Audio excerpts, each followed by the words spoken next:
I went to Chicago for a speaking event at the Wayfarer movie theater in Highland Park. I had a chance to reconnect with old friends and make some new ones. Oh, wow. I also took the opportunity to shoot some B-roll in Chicago. While we were on the roof of one building getting some shots of the city, a really nice guy named Herb, who was helping us out, resonated with my dad's story. That's an amazing story.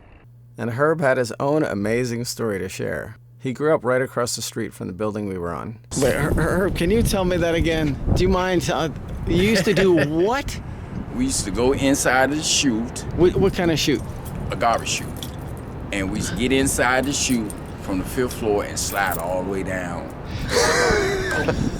No. Land on the garbage. And then we used to travel through the sewers, and we was adventurous. Go to the Lincoln Park Zoo and swim across to the little island and say, yeah, we the king of the island, so. In the zoo? Yeah. Right there. And you did that when you were how old? Like 9, 8, 10. Everything you talked about your childhood is not comfortable. It's getting out of your comfort zone. Mm-hmm. It's like exploring and taking a risk. Well, I guess it make who I am today. You know, I could never imagine if I didn't do that part of my life, because it's part of my journey. What do you think about the story I told you? The whole point of going out there isn't to get to Europe. The point was to have the experience. Right. And the point that he made it where he had, his spirit still made it to what he set out to do. A lot of people might think it's insane.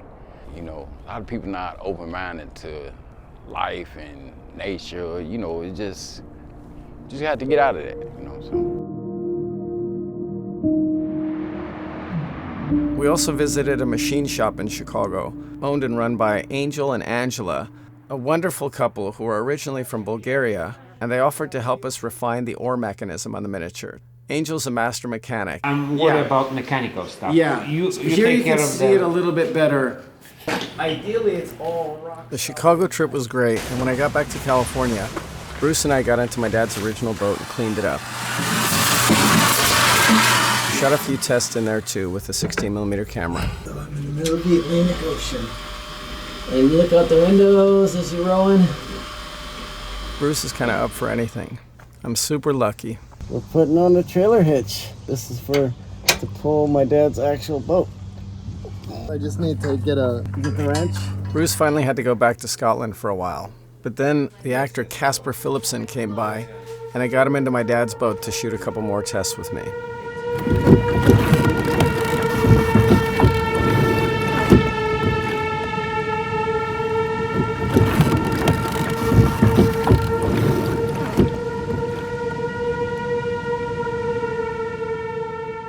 In case you weren't sure, the images of the boat that we just saw were the miniature.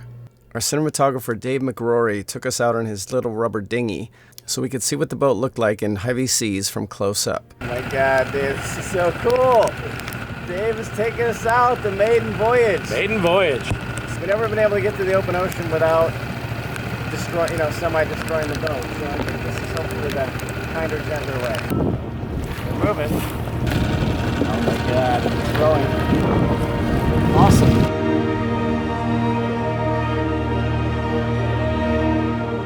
I'm pretty psyched about the progress we made. This whole experiment with the miniature is proving that it's gonna work.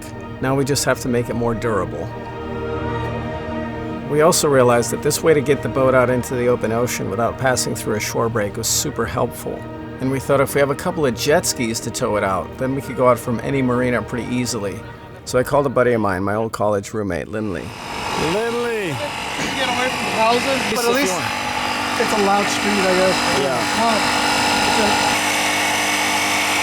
10 more PSI. Somehow Lindley didn't have lights working on the jet ski trailer, so we spent about an hour wiring them up. Your mom is cool with the trailer being there? You know what? I forgot to ask her. Good question. I'm gonna text you the address. Lynn, so your brake lights work, but not the tail lights. We made it to Mom's house, where the jet skis have a new home for a while. Another visitor that came to my mom's place recently was Danny Sistone, an incredibly talented production designer, and he got into miniature making by spending most of COVID building a set for a friend of his. When I told him about Loon, he came straight over to Mom's garage to check out the miniature. It's funny because when I started working on miniatures, I thought, oh, it's small, so it won't take very long. It actually takes like 3 times as long to do. Right. But there's so much that we can do to just like make this look exactly like that one. Then he came up to see my dad's actual boat. Wow. Danny immediately had some great ideas of how to make a replica of the interior of the boat that would let us take pieces off to allow the camera to fit where it wouldn't otherwise. This whole side should come off. Yeah, From here back. So that in case you want to get behind his head exactly. and go this way. Lots of things have to work for a movie like this to get made. And in my research, I came across a really interesting company called Hydronolix. They make something called the Emily Rescue Boat. I reached out to the company to see if we could do a partnership where they might loan us 1 or 2 of their boats. Although our boat looks pretty good, it can't quite handle the big storm waves that I was hoping it would. If we can build our miniature around one of these Emily robot boats, that would be amazing. When I reached out to the company with that idea, they responded wonderfully. And a woman there named Paige, she remembers the story of my dad being lost at sea. She was a first responder at the time. And guess what showed up on my door a few days ago? An Emily boat. I've just unpacked it, charged the batteries, and I'm getting ready soon to give it a test run in the ocean.